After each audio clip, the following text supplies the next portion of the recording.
अपना किरदार होता है, अपना स्टाइल होता है, and I am very intrigued because she is a fine actor. Experimental films are being made, so you need to comment on that. This camera looks like.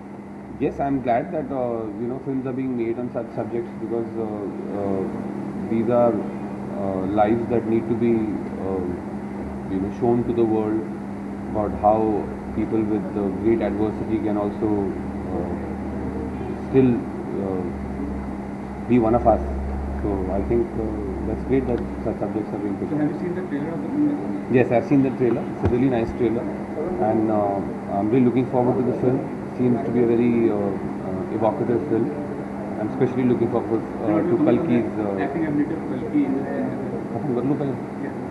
So I'm especially looking forward to Kalki's job.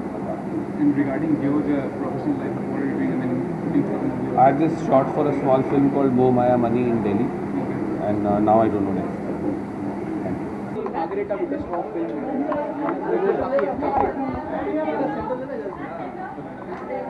लोगों ने काफी सराहा है film को. किस तरह से आप किस तरह से देख रहे हैं?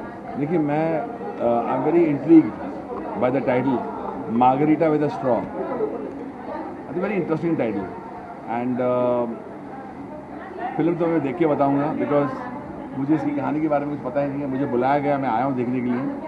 लेकिन I personally feel कि Kalki has this penchant or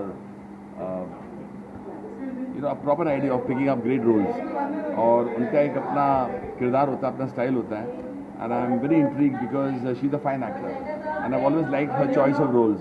जितनी भी फिल्में मैंने उनकी देखी हैं, her character is very well defined, very well etched, और there is I believe Ranveer is also there in the film. Shonali, I think it's her first film as a director, and I'm looking forward to the film. और देखने के बाद बताऊंगा margarita with a straw क्या होता है. जितना आप लोग क्यूरियस होता है, मैं क्यूरियस हूँ. सर, आपकी बात की जाए, दम लाके हैशा में आपने 90 का म्यूजिकल फिर से दोहराया है, कुमार सानू को लाया है, क्या कहना चाहेंगे? क्या फिर से उस तरह का जादू आप दोहराने वाले 90 का जादू? देखिए, उसमें 90s का भी था और कंटेम्प्रेरी सॉन्ग्स भी थे. एक तरफ अगर दर्द करारा जो आज चार्ट्स पर है बहुत ज़बरदस्त, और एक तरफ मोमो के धागे जो बिल्कुल अभी का गाना है, और इसका response to the music and the film has been enormous. और I would say that Yash Raj film के साथ मैंने पहली बार काम किया है. Sharad who is the director, Manish Sharma the producer, of course Aditya Chopra. I am actually over the moon because इतनी बड़ी हिट हुई है फिल्म, एंड स्पेशली म्यूजिक को बहुत अच्छा रिकग्निशन मिला है. तो I think I very very thrilled about the response to the music. आपने सवाल पूछा है कि 90s का, मुझे अगर ऐसे सब्जेक्ट मिलते हैं, अब इस सब्जेक्ट का डिमांड था कि 90s का म्यूज़िक हो और आजकल का म्यूज़िक हो, तो दोनों का अमेलगेमेशन मैंने बहुत मेहनत करके किया है. And I would like to thank the people who have love the music and love the film. तो आगे भी जो सब्जेक्ट होंगे तो आप 90 का म्यूजिक रिपीट करेंगे? डिपेंड्स अगर ऐसा फिल्म का सब्जेक्ट होगा. लेकिन let me tell the people out there कि मोमो के धागे से आपको अंदाज़ा तो हो गया होगा कि अगर आज की फिल्में भी जो बन रही हैं, जो बड़े बड़े अच्छे डायरेक्टर्स हैं, उनके साथ भी मैं वैसा म्यूज़िक करूँगा. एंड जैसी फिल्म का सब्जेक्ट होगा मैं वैसा म्यूज़िक दूंगा. बट हाँ, ये भी कहना पड़ेगा कि 90s का म्यूज़िक कभी गया नहीं था, वो आज भी लोगों के रोम में है. एंड व्हेन पीपल जो रिएक्शन दिया है, आज टॉप 10 में, अभी यूके के टॉप 10 में, इंडिया में हो, कहीं भी यूके, यूएसए, कनाडा जाइए, या टॉप 10 सॉन्ग्स के अंदर दर्द करारा आता है, एंड टॉप 10 सॉन्ग्स के अंदर मोमो के धागे आता है. I think that's a wonderful feeling for Annu Malik, for Aditya Chopra, for Yashraj film, and for Dum Laga Ke Haisha, and everybody connected with it.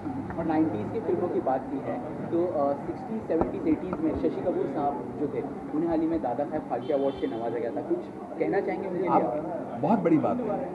I grew up watching Shashi साहब, and what a great band, what a great performer. और उन्होंने जो काम किया है, दादा साहब फाल्के अवार्ड उनको मिलना ही था. राइट फ्रॉम द टाइम जब वो छोटे थे, जब हम बहुत छोटे थे, और हमने उनका किरदार देखा था आवारा में, यू नो दैट राज साहब का जो बचपन उन्होंने प्ले किया था, वहाँ से लेकर to all my favourite film. और अचानक कितनी फिल्में हैं, लेकिन पता नहीं म्यूजिकली शर्मीली क्यों याद आती है. एंड उनका मैन एंड जब जब फूल खिले अचानक याद आते हैं, you know, Musically. So I think Shashi Kapoor Sahab has deserved it, and God give him long life. He's a super human being, a great actor, and one of the nicest persons I ever met in my life. Thank you, sir. Thank you so much.